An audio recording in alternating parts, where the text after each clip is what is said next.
From the studios of Tucson Business Radio X, recorded in the Stewart Title corporate offices on Broadway, you are now listening to The Mark Bishop Show. And now here's your host, Mark Bishop. My special guest is Priscilla Rodriguez, Vice President, College Readiness Assessments, the College Board, telling us why students should take the SAT this spring. But more importantly, understanding what to expect on the SAT, how to practice, and how it can help with college applications. Welcome, Priscilla. Thank you. Thanks for having me.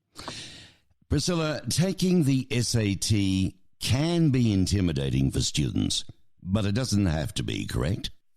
No, it really doesn't. And we understand the natural anxiety that goes into, to any test. Even adults feel anxiety when they have to take a test. But we want to take as much of that out of the process as possible. And we did two things to make that possible.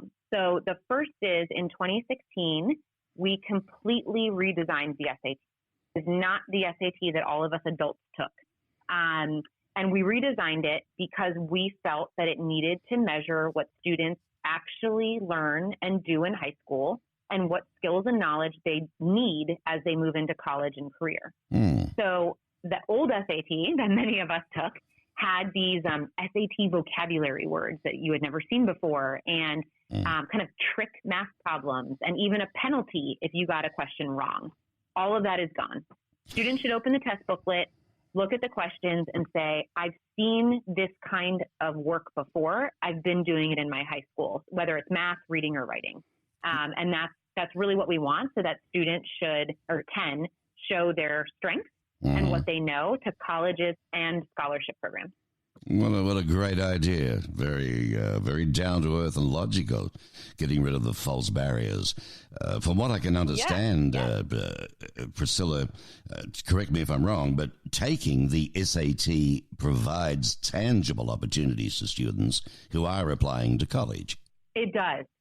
So, I'd love to talk about that because, again, it's something I'm not sure that all families know about. So, the SAT has many benefits. One is it helps in your college application process. That's the one everybody knows about. But there are a number of other ones. So a lot of colleges, actually, people don't know this, a lot of colleges and just scholarship programs use the SAT as part of how they decide who gets scholarships to go to college. And we know that students and families across the country are worried about how they're going to pay. So every scholarship dollar helps. And the SAT can be a part of unlocking those opportunities for students. And then colleges also use it to help place students in classes, right? Which level of math or writing should this student be in when they start college with us to set them up for success so that they're learning and challenged, but starting from a position of strength as they head into college. And I want to mention, we have a program that it's called a fee waiver program that we offer for income eligible students. So it's based on how the income of their family. But for students who are income eligible, getting a fee waiver from the College Board gives them 2 SATs for free, so they can take, practice, and retake if they want.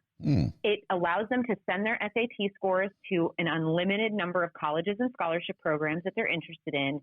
And we work with the colleges to actually waive the application fee, the college application fee. This adds up to savings of hundreds and hundreds of dollars for lower income families, which without this can mean that they can't apply to college. We're trying to do everything we can as a nonprofit to remove the barriers of either money or like access, like practice and information. We're trying to knock those barriers down as quickly and as effectively as we can. Great job. Sometimes I wonder, Priscilla, what this country would do without nonprofits, not-for-profits. What's the best way for students to practice for the SAT? Yeah, so practice is really key. And it's another thing that we changed in a big way in 2016. So 2016, we redesigned the actual test so it measures what you do in high school.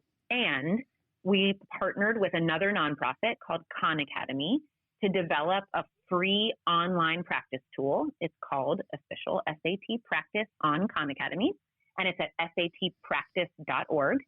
And it uses real SAT problems and real full-length SAT practice tests and technology to diagnose for the student the areas where they're already strong and the areas where they still do have room for improvement, and then gives them problems, videos, and exercises in those improvement areas so that they know that they're focusing their valuable practice time on the right places, and it shows them how they're making progress. We wanted to even the playing field. Before official SAT practice on Khan Academy, if your family had financial resources, you might have a tutor or a SAT class. But if your family didn't have financial resources, and mine didn't, and millions of families in this country don't, you were on your own when it came to practicing, and that was not right. So the income eligible students, I mean, they can take the SAT and the SAT subject tests and also apply for college. What? Yes. Yeah. What is the Student Search Service? Is that also a free program? It is. It's a free program that I want to make sure students and parents know about. It's voluntary, meaning students have to choose to be part of it. But we hope they will. And this is why. This is why we hope they will. So what Student Search Service does once a student opts in is it allows them to be connected to colleges and scholarship organizations across the country who are looking for students like them. So I remember mail starting to come in to my parents' house when I was in high school from colleges all over, ones I'd heard of and dreamt about and ones I'd never heard of, and scholarship programs letting me know about them and that I could be a good fit. It opened my eyes to the broader world of what was out there. And it positively impacted where I applied to college and where I went. And we have data that shows that it's not just me. It helps millions of students every year know what their options are, start a conversation and a connection with colleges and scholarship programs, and open their eyes to what they want to do with their future. Look where you are now, huh? It followed through. We're speaking with Priscilla Rodriguez. She's the Vice President of the College Readiness Assessments, the College Board, telling us why students should take the SAT this coming spring. Now, what about scholarships, Priscilla? So scholarships are the word that everybody loves when it comes to the college process, because we know that families, many families, are genuinely concerned about how they're going to pay for college for their students. So we're trying to do a lot on the scholarship front. Many organizations are, but I want to talk quickly about what we're doing. So Sure. few things. As I've mentioned, the SAT is often used by scholarship programs as part of how they decide who gets scholarships. So by taking both the PSAT, that preliminary SAT, and the SAT, you make yourself knowable or findable by a bunch of scholarship organizations, which could lead you to getting a scholarship. So that's one thing. The second is we launched our own scholarship program a little over a year ago. It's called the College Board Opportunity Scholarship, and it's from College Board. And I won't go into all the details, but I will say it's really, really different. It's about telling students there are 6 key steps to applying to college. Things like build a list of schools you're interested in, fill out the FAFSA for financial aid. And if you just do these things, these actions that help you go to college, we will give you a scholarship. So it's really different, but really exciting. And then we also have what we call Scholarship Search. It's on another one of our websites. And it's a database of all hundreds, thousands of scholarships that are out there. And students can put in a little bit of information about them, where they live, where they want to go to college, and then we help them find scholarships that they should consider applying to. Wow. Man, a couple of $1,000 I think is mentioned in there too, isn't it?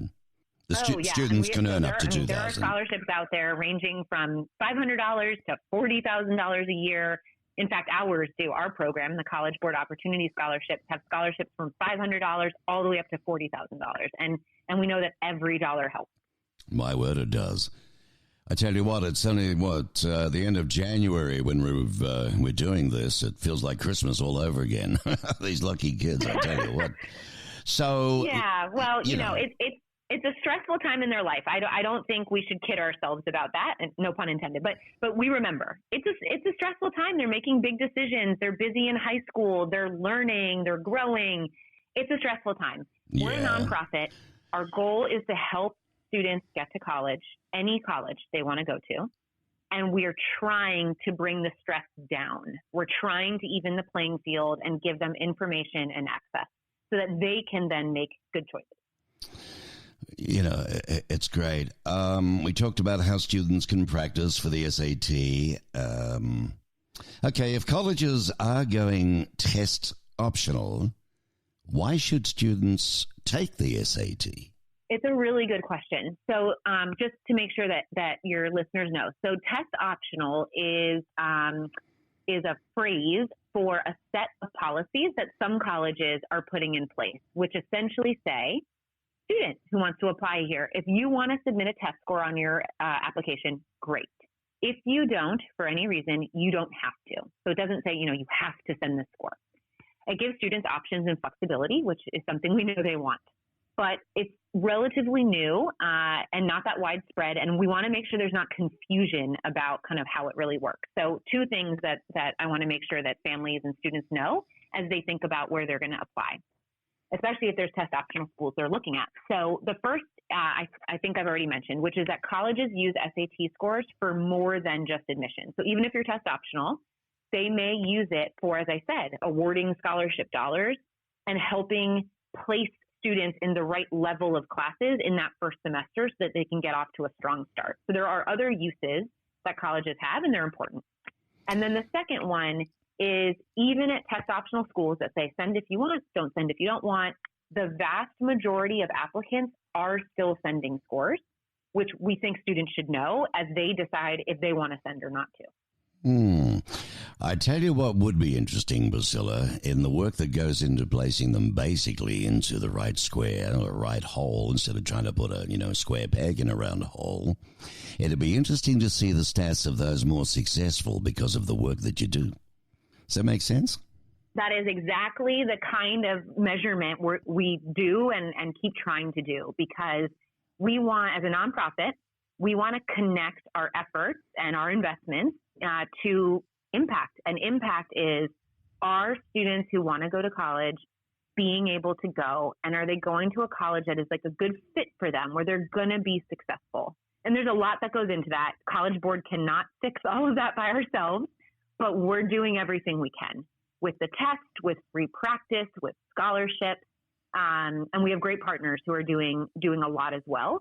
And we're just trying to help students get to where they want to go after high school and give them every chance they have. Fabulous. What about a website to follow up with, Priscilla? Where can my listeners have a good read? Yes. Because it sounds terrific, whatever you're doing. Oh, thank you. Okay, so two quick websites. The first is the home of kind of all things SAT, and that is sat.org. And then the second is the home of that amazing free practice site that students should be using to get ready, and that is at satpractice.org. Fantastic.